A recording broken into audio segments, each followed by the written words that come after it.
اس لیے ان دو حضرات کے نزدیک، ان دونوں حضرات کے نزدیک شراب کی حرمت اور مردار کی حرمت اس مجبور مضطر اور مکرہ آدمی کے حق میں اس کی حرمت ساقط نہیں ہے، جیسے کہ کلمہ کفر کہنے کی حرمت ساقط نہیں، اسی طرح ان دونوں کی حرمت بھی ساقط نہیں ہے۔ ہاں مواخذہ ساقط ہو گیا، مواخذہ کیا ہو گیا؟ ساقط ہو گیا، مواخذہ نہیں ہوگا، لیکن ان کی حرمت برقرار ہے، اس لیے یہ جو ہے پہلی قسم میں داخل ہے، نہ کہ چوتھی قسم ہے۔ اور یہ حضرات استدلال کرتے ہیں اللہ تعالیٰ کے اس فرمان سے، فَمَنِ اضْطُرَّ غَيْرَ بَاغٍ وَلَا عَادٍ فَلَا إِثْمَ عَلَيْهِ، جو شخص مجبور ہو اس حال میں کہ غیر باغن، اس حال میں کہ وہ لذت طلب کرنے والا نہ ہو، اے غیر باغن للذت، لذت کا طلب کرنے والا نہ ہو، ولا عادن، اور وہ حد سے تجاوز کرنے والا نہ ہو، تو فلا اثم علیہ، اس مردار کے کھانے پر ان کو کوئی گناہ نہیں۔ ان اللہ غفور الرحیم، یقیناً اللہ بخشنے والے اور مہربان ہیں۔ یہاں غفور مطلق آ گیا، معلوم ہوا گناہ ہے، سبب حرمت موجود ہے، دلیل محرم پایا جا رہا ہے، حکم حرمت بھی برقرار ہے، صرف مواخذہ ساقط ہو گیا۔ اور کیونکہ اس لیے لفظ غفور یہ دلالت کرتی ہے اس بات پر کہ ان میں گناہ ہے، حرمت باقی ہے، ان کی حرمت موجود ہے۔ جب حرمت پائی جا رہی ہے پھر ان کو رخصت دے دی گئی، پتہ چلا غفور کے لفظ کے اطلاق نے دلالت کی کہ ان کی حرمت قائم ہے، لہذا پہلی قسم میں سے ہے۔ شارح کہتے ہیں ہم جواب دیتے ہیں ان حضرات کے اس استدلال کا کہ یہاں پر جو غفور کے لفظ کا اطلاق ہے اس وجہ سے نہیں کہ ان میں حرمت کی قائم ہے، حرمت موجود ہے، باقی ہے اور یہ پہلی قسم میں ہے، بلکہ یہاں لفظ غفور کے جو دلالت ہے وہ اس بات پر ہے کہ یہ جو رخصت ملی ہے مجبور شخص کو کھانا کھانے کی، مردار کھانے کی یا شراب پینے کی، یہ حالت یہ اجتہادی ہے۔ یہ کیا ہے؟ یہ ایک اجتہادی ہے۔ اجتہاد سے پتہ چلتا ہے اس کو کہ اب میں اتنا مجبور ہوں کہ اگر نہیں کھاؤں گا تو مر جاؤں گا، نہیں پیوں گا تو پیاس سے مر جاؤں گا، تو یہ حالت کا پتہ چلنا یہ اجتہادی ہے۔ لہذا اس میں آدمی کو یہ پتہ نہیں چلتا کہ کتنا کھانا چاہیے، اس لیے ہو سکتا ہے کہ جتنی مقدار کی شریعت نے رخصت دی ہے ہو سکتا ہے کہ یہ اس حد سے تجاوز کر لے یا اس کو اس میں لذت آنے لگے، لہذا اس کو اس کا اندازہ نہیں ہوتا۔ اس لیے شارح کہتے ہیں کہ جس کو اس طرح شدید بھوک میں مبتلا کر لیا جائے تو اس کو مقدار حاجت، اتنی مقدار جس سے آدمی کی زندگی باقی بچ جائے، جس سے روح باقی رہے، اتنی مقدار کا فرق کرنا اس کے لیے مشکل بن جاتا ہے۔ اتنا فرق نہیں کر سکتا کہ وہ مقدار پایا گیا جس کی شریعت نے اجازت دی یا مقدار سے آگے بڑھ گیا۔ جب اس کو اندازہ کرنا مشکل ہوتا ہے تو شریعت نے اس کو کہا فلا اسم علیہ، اس پر کوئی گناہ نہیں ہے۔ ان اللہ غفور الرحیم، اگر آپ حد سے تجاوز بھی ہو جائے اور مقدار حاجت کا سمجھنا مشکل بھی ہو، پتہ نہ چل سکے مقدار حاجت سے اگر کچھ زیادتی ہو بھی جائے، ان اللہ غفور الرحیم، اللہ بخشنے والے ہیں۔ تو یہاں جو مغفرت کا لفظ آیا ہے یہ اس وجہ سے نہیں ہے کہ حرمت موجود تھی اس لیے مغفرت کا لفظ آ گیا، بلکہ اس وجہ سے کہ وہ جس مقدار کی رخصت دی گئی تھی وہ مبتلا شخص پر مشکل بن جاتی ہے سمجھنا کہ آیا میں نے تجاوز تو نہیں کیا، لہذا اس کے لیے بخشش کا لفظ آ گیا کہ اگر حد سے تجاوز بھی ہو جائے تو اللہ بخشنے والے ہیں، نہ کہ اس وجہ سے کہ یہاں پر حرمت باقی ہے، اس لیے چوتھی ہی قسم ہے، پہلی قسم میں داخل نہیں۔ شارح کہتے ہیں ثمرہ اختلاف ظاہر ہوگا اس صورت میں کہ جب کوئی آدمی قسم کھائے کہ وہ حرام نہیں کھائے گا، حرام نہیں کھائے گا، پھر مجبور ہو کر، چاہے شدید بھوک کی وجہ سے ہو یا دوسرا اس کو مجبور کر دے، مجبوری کے وقت اگر وہ یہ مردار کھا لے تو ہمارے نزدیک حانس نہیں ہوگا، کیونکہ اس نے حرام نہیں کہا بلکہ حلال کہا۔ اور امام ابو یوسف اور امام شافعی رحمہ اللہ کے نزدیک اس نے حرام کہا، اس لیے حانس ہو جائے گا، حانس ہو جائے گا، کیونکہ ان کے نزدیک حرمت باقی ہے، یہ حرام ہے، مواخذہ ساقط ہے۔ تیسری مثال کسقوط غسل الرجل فی مدت المسح، مدت مسح میں پاؤں کے دھونے کا ساقط ہونا۔ یہ کرا گیا ایک آدمی موزہ پہن لے طہارت کی حالت میں، پھر اس کو حدث لاحق ہو جائے، تو وہ جو حدث لاحق ہو جاتا ہے تو اس کے پورے اعضاء کو دھویا جاتا ہے، لیکن جس نے موزہ طہارت میں پہنا ہوا ہو تو وہ حدث موزے کے اوپر ہوتا ہے، لہذا جو ہی یہ مسح کر لے وہ حدث پاؤں کی طرف سرایت نہیں کرتا، اس لیے کہ موزہ پہنا ہوا ہے۔ شرعاً وہ حدث پاؤں کی طرف سرایت نہیں کرتا، وہ موزے کے اوپر ہوتا ہے۔ جب یہ مسح کرتا ہے تو مسح کرنے سے وہ حدث کیا ہو جاتی ہے؟ ختم ہو جاتی ہے، زائل ہو جاتی ہے۔ اس لیے جب تک مدت مسح باقی ہو، پاؤں کا دھونا مشروع، وہ پاؤں کا دھونا مشروع ہے۔ اگر مدت مسح باقی ہو، مقیم کے لیے ایک دن اور ایک رات، مسافر کے لیے 3 دن اور 3 راتیں، ابھی مدت مسح باقی ہے، ختم ہونے میں 3 گھنٹے 4 گھنٹے 8 گھنٹے باقی ہے، تو اس کے لیے پاؤں کا دھونا مشروع ہے؟ موزہ پہنے ہوئے ہوں، موزہ پہنے ہوئے، اس کے لیے پاؤں کا دھونا مشروع نہیں ہے۔ دیکھو پاؤں دھونے کو اس سے ساقط کر دیا گیا، تو اس کے حق میں پاؤں کا دھونا ساقط ہے خفین کی وجہ سے، موزوں کی وجہ سے۔ اس کے لیے عزیمت پر عمل کرنا جائز نہیں ہے، اس کے لیے عزیمت پر عمل کرنا جائز نہیں ہے، اس سے عزیمت ساقط ہے۔ لیکن جنہوں نے موزہ نہیں پہنا اور ان کے حق میں اس کی عزیمت موجود ہے، تو چوتھی قسم میں داخل ہے۔ لیکن جب تک مدت مسح باقی ہو، اس کے لیے پاؤں کے دھونے کی مشروعیت ساقط ہے، اس کے لیے عزیمت پر عمل کرنا جائز نہیں۔ وہ پاؤں دھونے کے ناجائز ہونے کا مطلب یہ ہے کہ موزہ پہنے یہ نلکے کے نیچے پاؤں رکھ کر موزے کو دھو لے، پاؤں کو موزے سمیت دھو لے، یہ اس کے لیے مشروع نہیں۔ یا موزے سمیت پاؤں کو حوض کے اندر داخل کر دے، تالاب میں ڈال دے دھونے کے لیے، یہ مشروع نہیں ہے۔ ہاں اگر موزہ اتار دے تو اب تو مسح کرنے کی جو نہ دھونے کی جو وجہ تھی وہ ختم ہو گئی، اب وہ نجاست جو موزے کے اوپر تھی اب وہ سرایت کر جائے گی پاؤں کی طرف، اس لیے پاؤں کا دھونا کیا ہو جائے گا؟ لازم ہوگا۔ لہذا اگر موزہ اتار لے تو اب پاؤں کا دھونا، لیکن جب تک مدت مسح باقی ہو اور موزہ پہنے ہوئے ہو تو اس کے لیے عزیمت ساقط ہے، یعنی موزے سمیت پاؤں کا دھونا ساقط ہے، یہ مطلب ہے۔ لیکن شارع نے کہا کہ جب تک مدت مسح باقی ہے تو اس کے لیے پاؤں کا دھونا مشروع نہیں، یہ اصولیین کی روایت میں ہے۔ پاؤں نہیں دھو سکتا، کیسے نہیں دھو سکتا؟ یہ وضاحت نہیں ہے، کیسے نہیں دھو سکتا؟ موزے سمیت نہیں دھو سکتا یا موزہ اتار کر نہیں دھو سکتا؟ شارع یہ سمجھے کہ اصولین کی روایت میں جب تک مدت مسح باقی ہو پاؤں کا دھونا ساقط ہے، اس کے حق میں عزیمت ساقط ہے، مشروع نہیں ہے، جائز نہیں ہے۔ جبکہ صاحب ہدایہ کی روایت کے مطابق اگر کوئی آدمی مسح کو جائز سمجھتا ہو کہ مسح ہے، جائز ہے، پھر وہ مسح موزہ اتار کر پاؤں دھو لے تو اولا ہے، پاؤں اگر دھو لے تو کیا ہے؟ اولا ہے، اس کو اجر ملے گا، یہ صاحب ہدایہ کی روایت کے مطابق ہے۔ تو شارع نے اصولین کی روایت کچھ اور سمجھا اور صاحب ہدایہ کی روایت کو اس کے مخالف سمجھ کر ذکر کیا کہ ان کی روایت میں تو یہ ہے کہ اگر کوئی آدمی موزہ اتار کر پاؤں دھوئے تو یہ اس کو اجر ملے گا۔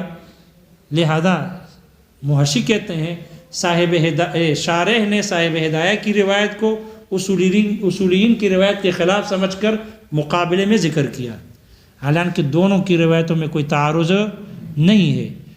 اور اصولین نے جو کہا کہ پاؤں کا دھونا مشروع نہیں، اس وقت نہیں کہ کہ جب موزہ اتارے بغیر پاؤں کو دھوئے، موزے سمیت پاؤں دھوئے، تو یہ تو کسی کے ہاں بھی مشروع نہیں ہے، ظاہر بات ہے۔ اور جو صاحب ہدایہ نے ذکر کیا ہے وہ یہ کہ جب موزے کو اتار دے اور پاؤں دھو لے تو اس لیے اجر ملے گا۔ تو یہ تو اصولین بھی اس بات کے قائل ہے کہ اگر کوئی موزہ اتار دے تو اب مسح کرنے کی جو وجہ تھی موزے کا پہننا تھا وہ نہ رہا، اس لیے پاؤں کا دھوئے گا تو اجر ملے گا اس کو۔ اس لیے محشی کہتے ہیں صاحب ہدایہ اور اصولین کی روایت میں کوئی ٹکراؤ اور تعارض نہیں ہے، جیسے کہ شارع ان کے درمیان میں تعارض سمجھے ہیں، اس لیے دونوں روایتوں کو تعارض کے طریقے پر ذکر کیا۔ دیکھو کتاب میں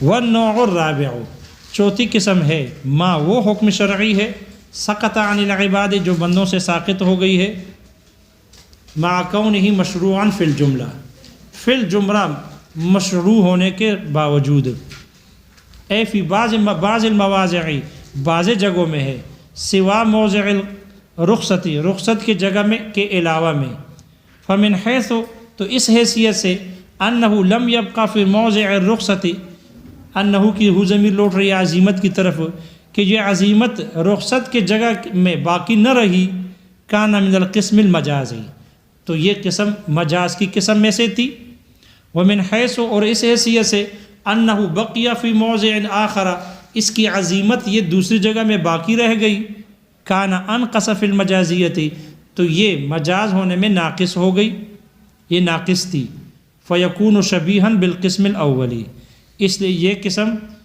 پہلی قسم کے مشابہ ہوگی، کقصر الصلاۃ فی السفر جیسے کہ نماز میں مسافر سفر میں نماز کی قصر کی طرح، شارح کہتے ہیں فیہ مسامحۃ ماتن کی اس مثال میں تسامح ہے، والاولا زیادہ بہتر یہ تھا ان یقول کہ مصنف یہ کہتے کہ سقوط اکمال الصلاۃ فی السفر جیسے سفر میں اکمال الصلاۃ کے ساقط ہونے کی طرح۔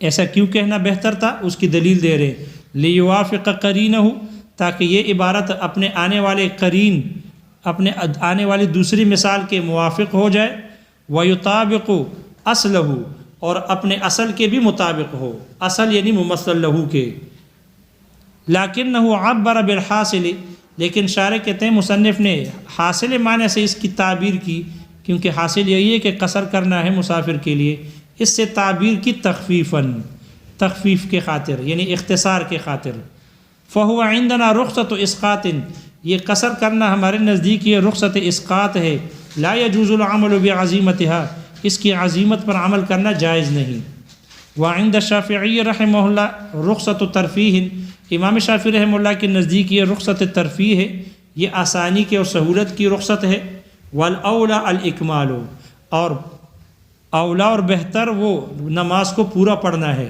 اکمال ہے۔ دلیل دے رہے ہیں ان کی بقولہ تعالی اللہ تعالیٰ کے فرمان وَإِذَا ضَرَبْتُمْ فِي الْأَرْضِ فَلَيْسَ عَلَيْكُمْ جُنَاحٌ أَن تَقْصُرُوا مِنَ الصَّلَاةِ إِنْ خِفْتُمْ أَن يَفْتِنَكُمُ الَّذِينَ كَفَرُوا ان کا استدلال ہے، علق القصر بالخوف قصر کو معلق کیا گیا خوف پر، وَنُفِيَ فِيهِ الْجُنَاحُ اور اس میں گناہ کی نفی کی گئی، فعلم معلوم ہوا ان الاولا هو الاکمال بہتر اور اولا وہ اکمال ہے، ونحن نقول ہم جواب میں کہتے ہیں انہ لما نزلت الآیہ کہ جب آیت نازل ہو گئی، قال عمر تو عمر فاروق رضی اللہ عنہ نے فرمایا یا رسول اللہ اے اللہ کے رسول، ما بالنا ہمیں کیا ہے، نقصر کہ ہم قصر کرتے ہیں نماز میں، ونحن آمنون اور حال یہ کہ ہم پرامن ہے امن میں ہے، فقال علیہ السلام تو آپ علیہ الصلوۃ والسلام نے فرمایا ہذہ صدقۃ یہ ایک صدقہ ہے، تصدق اللہ بہا علیکم اللہ نے اس کے ذریعے سے تم پر صدقہ کیا ہے، فاقبلوا صدقتہ اس کے صدقے کو قبول کرو یعنی اس پر عمل کرو اور اس پر عقیدہ رکھو، سماہ صدقۃ استدلال کرے طریقہ بتا رہے ہیں، وجہ استدلال آپ علیہ الصلوۃ والسلام نے اس کو صدقہ فرمایا، والصدقۃ بما لا يحتمل التملیک اسقاط محض اور ایسی چیز کا صدقہ کرنا کہ جو تملیک کا احتمال نہیں رکھتا اسقاط محض ہوتا ہے،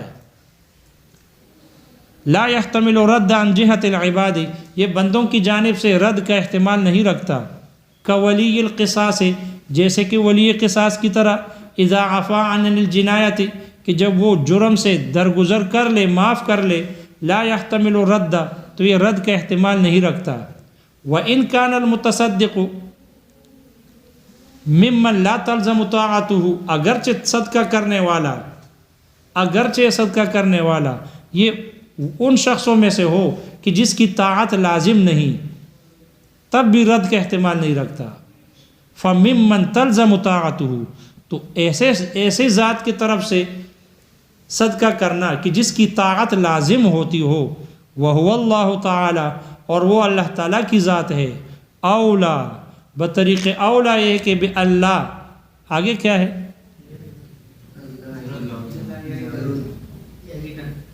جی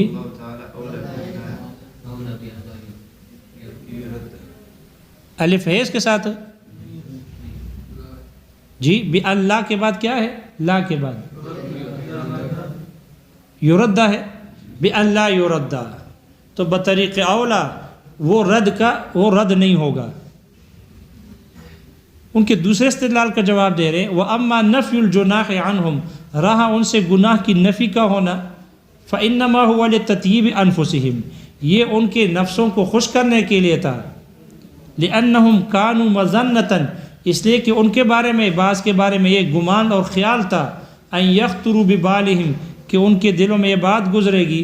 أَنَّ عَلَيْهِمْ جُنَاحًا فِي الْقَصْرِ، کہ ان کو قصر کرنے میں گناہ ہوگا، اس لیے ان کو خوش کرنے کے لیے گناہ کی نفی کی گئی. شارح کہتے ہیں بِهِ علما، اسی سے یہ بات معلوم ہو گئی. أَنَّ قید الخوف أيضاً اتفاقی، کہ یہاں خوف کی جو قید لگی ہے یہ بھی اتفاقی ہے. لا موقوفاً علیہ القصر، نہ کہ اس پر قصر موقوف ہے. وسقوط حرمت الخمر والمیتۃ فی حق المضطر والمکرہ، شراب اور مردار کی حرمت کا ساقط ہونا مضطر اور مکرہ کے حق میں. فإن حرمتها لم تبقى وقت الاضطرار والإکراہ اصلا، اس لیے کہ اضطرار اور اکراہ کے وقت ان کی حرمت باقی نہ رہی بالکل ہی. وإن بقیت فی حق غیرہما، اگرچہ ان دونوں کے علاوہ کے حق میں ان کی حرمت باقی ہے. لقولہ تعالی، اللہ تعالیٰ کے فرمان. وقد فصل لکم ما حرم علیکم، اللہ نے تفصیل سے بیان کر دی، تفصیل کر دی تمہارے لیے. ما اس چیز کی، حرم علیکم جو تم پر حرام کی. الا ما اضطررتم الیہ، جو تم پر حرام کی گئی ہے.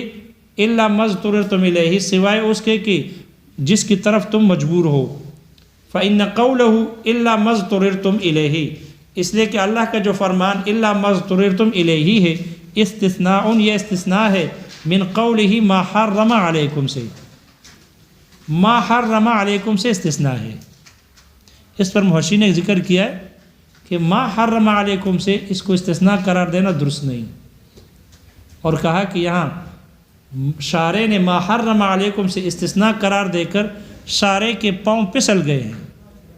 شارع کے پاؤں پسل گئے ہیں کہ انہوں نے ما حرم علیکم سے اس کو استثناء قرار دیا. اس لیے کہ ما حرم علیکم سے استثناء قرار دیں گے تو پھر فصلہ سے نکل جائے گا. اللہ نے تمام محرمات جو حرام کی ہے تم پر سب کی تفصیل کر دی، سوائے جن کی طرف تم مجبور ہو اس کی تفصیل نہیں ہوئی. یہ لازم آئے گا بقول محشی کے. اس لیے محشی کہتے ہیں ما حرم علیکم سے نہیں استثناء، بلکہ یہ ما حرمہ، ما موصولہ ہے. حرمہ میں ہو ضمیر ہے جو موصولہ کی طرف لوٹ رہی ہے، یہ اس ہو سے استثناء ہے. کوئی سمجھ میں آ گیا؟ لیکن بہرحال شارع کے پاؤں پسلے نہیں ہیں، بظاہر محشی کے پاؤں ہی پسل چکے ہیں. اس لیے کہ جو اعراب والے ہیں، اعراب القرآن والے ہیں، محی الدین درویش، انہوں نے اعراب القرآن والے نے دونوں استثناء کو درست قرار دیا. ما حرمہ علیکم سے بھی استثناء قرار دیا حرمہ کی ضمیر سے، اور ہو سے بھی استثناء کو درست قرار دیا ہے، جیسے کہ شارع کا استدلال ہے. یہ بھی بظاہر ٹھیک ہے. تو شارح کہتے ہیں یہ استثناء ہے من قولہ ما حرم علیکم سے، فکأنہ قیل، گویا کہ کہا گیا وقد فصل لکم، اللہ نے تفصیل کر دی تمہارے لیے، ما حرم علیکم، جو کچھ بھی تم پر حرام کیا، فی جمیع الاحوال، تمام احوال میں، الا حال الضرورت، سوائے ضرورت کے حال کی، فإن لم یأکل المیتۃ او لم یشرب الخمر، اگر وہ مردار نہیں کھائے گا یا شراب نہیں پیے گا اس وقت، حینئذ اس وقت، ومات، اور مر جائے گا، یموت آثما، تو گناہگار ہو کے مرے گا۔ لیکن محشی کہتے ہیں یہ بھی مقید ہے قید کے ساتھ، گناہگار ہوگا، مردار ہوگا، اگر اس کو علم ہوگا کہ یہ میرے لیے مباح کر دیے گئے، پھر بھی رک جائے، اب گناہگار ہوگا، اب قاتل نفس ہوگا، اب مردار ہوگا۔ لیکن اگر اس کو علم نہ ہو اور وہ یہ سمجھ رہے ہیں کہ دیکھو قرآن مجید میں شراب پر منع آئی ہے اور مردار حرام کیا گیا ہے، لہذا اگر اس کو اس کی اباحت کا علم نہ ہو اور وہ اس سے رک کر مر جائے بھوک اور پیاس یا اکراہ کی صورت میں، تو یہ جہالت کی وجہ سے ہے اور اس کا عذر مقبول ہوگا، اس لیے پھر مردار نہیں ہوگا، گناہگار قاتل نفس نہیں ہوگا۔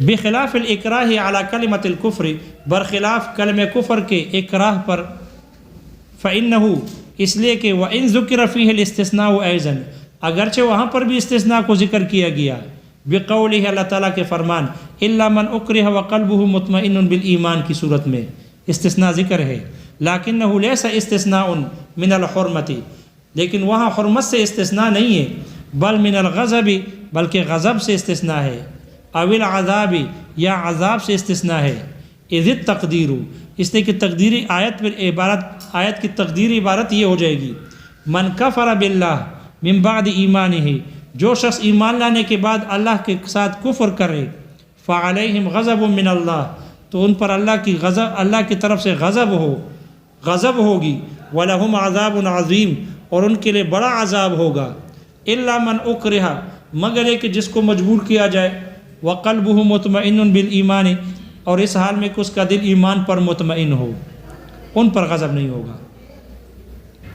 وفی روایت عن ابی یوسف والشافعی رحمہم اللہ، اور ایک روایت میں امام ابو یوسف رحمہ اللہ سے اور امام شافعی رحمہ اللہ کے نزدیک، لا تسقط الحرمت، اس کی حرمت ساقط نہیں ہوگی، ولیکن لا یؤاخذ بها، لیکن اس کے کانے پر مواخذہ نہیں کیا جائے گا، کما فی الاکراہ علی الکفر، جیسے کہ کفر پر اکراہ کی صورت میں ہوتا ہے، فہو من قبیل القسم الاولی، اس لیے یہ مثال پہلی قسم کے قبیل میں سے ہے، لقولہ تعالی، دلیل دے رہے ہیں ان کی، لقولہ تعالی، اللہ تعالیٰ کے فرمان، فمن اضطر، جو مجبور ہو، غیر باغ ولا عاد، وہ لذت کو طلب کرنے والا نہ ہو اور حد سے تجاوز کرنے والا نہ ہو، فلا اثم علیہ، تو ان پر کوئی گناہ نہیں، ان اللہ غفور الرحیم۔ دل اطلاق المغفرت، مغفرت کے مطلق ہونے نے دلالت کی، علی قیام الحرمت، حرمت کے قائم ہونے پر، کہ حرمت قائم ہے، موجود ہے۔ والجواب، ان کے استدلال کا جواب یہ ہے، ان اطلاق المغفرت، یہاں مغفرت کا مطلق ہونا بے اعتبار اس اعتبار سے ہے، ان الاضطرار المرخص للتناول، وہ اضطرار جس کی رخصت دی گئی ہے، کھانا کھانے کی، مردار کھانے کی جس میں رخصت دی جاتی ہے، یکون بالاجتہاد، وہ اجتہاد سے ہوگا، وعسى ان يقع التناول زائدا على قدر الحاجت، اور ممکن ہے کہ قدر حاجت سے زائد کا کھانا واقع ہو جائے، کیوں؟ لأن من ابتلی بهذه المخمصة، اس لیے کہ جس کو بھی اس شدید بھوک میں مجبور کر دیا جائے، مبتلا کر دیا جائے، تعسر علیہ، اس پر مشکل بن جاتی ہے، رعایت قدر الحاجت، مقدار حاجت کی رعایت کرنا اس پر مشکل ہو جاتی ہے۔ وفائدۃ الخلاف تظہر، اختلاف کا فائدہ ظاہر ہوگا، فیما، اس صورت میں، اذا حلف، کہ جب وہ قسم کہے، لا یاکل حراما، وہ حرام نہیں کہے گا، فشرب خمرا حال الاضطرار، پھر مجبوری کی حالت میں اس نے شراب پی لی یا پی لے، فعندہما، تو ان دونوں حضرات کے نزدیک، یحنث، وہ حانث ہو جائے گا، وعندنا لا، اور ہمارے نزدیک حانث نہیں ہوگا۔ وسقوط غسل الرجل فی مدت المسح، مدت مسح میں پاؤں کے دھونے کا ساقط ہونا، فإن استتار القدم بالخف، اس لیے کہ موزے سے قدم کا چھپ جانا، یمنع سرایت الحدث الیہ، یہ اس کی طرف حدث کے سرایت سے روک دیتا ہے، وقد کان طاہرا، جب کہ یہ پاؤں پاک تھا، وما حل فوق الخف، اور جو نازل ہو گیا واقع ہو گیا وہ موزے کے اوپر ہے، فقد زال، جو موزے کے اوپر واقع ہو گیا نازل ہو گیا، فقد زال بالمسح، وہ مسح کرنے سے ختم ہو گیا، فلا یشرع الغسل فی هذه المدت، اس لیے اس مدت مسح میں دھونے کو مشروع نہیں کیا گیا، مشروع نہیں، وَإِن بَقِيَ فِي حَقِّ غَيْرِ اللَّابِسِ، اگرچہ موزہ نہ پہنے ہوئے کے حق میں یہ باقی ہے، پاؤں کا دھونا اس کی مشروعیت باقی ہے۔ شارح کہتے ہیں وَهَذَا عَلَى رِوایت الْأُصُولِيِّينَ، یہ اصولیین کی روایت پر ہے کہ مدت مسح میں غسل یہ مشروع نہیں۔ وَأَمَّا صاحب الْهِدَایَةِ، رہا صاحب ہدایہ، فقد قال، انہوں نے کہا، ان نزع الخف فی المدت، اگر مدت مسح میں موزے کو اتار دے، وغسل الرجل، اور پاؤں کو دھو لے، یکون ماجورا، تو اس کو اجر ملے گا، وہ ماجور ہوگا۔ معلوم و ٹکراؤ ہے، معلوم کیا ہوا کہ دونوں میں کیا ہے؟ ٹکراؤ ہے، حالانکہ ٹکراؤ نہیں۔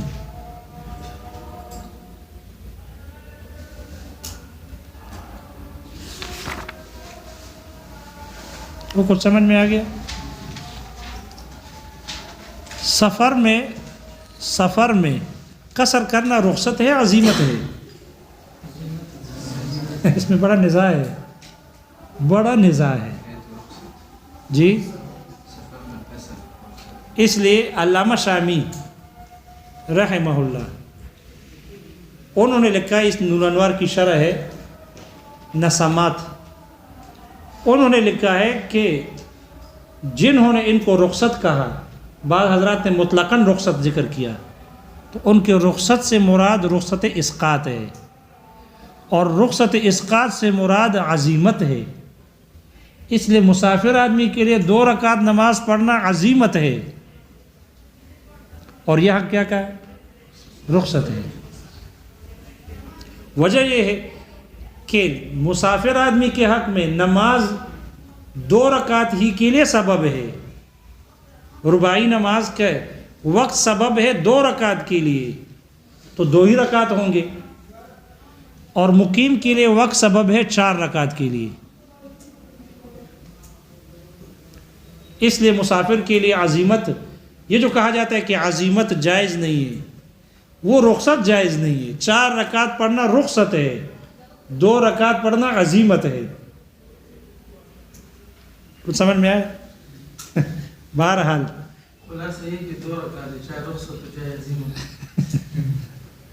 لیکن اگر کوئی پورا پڑھ لے پھر اس نے عزیمت پر عمل کیا اور رخصت پر عمل کیا، یہ مسئلہ ہے۔ بہرحال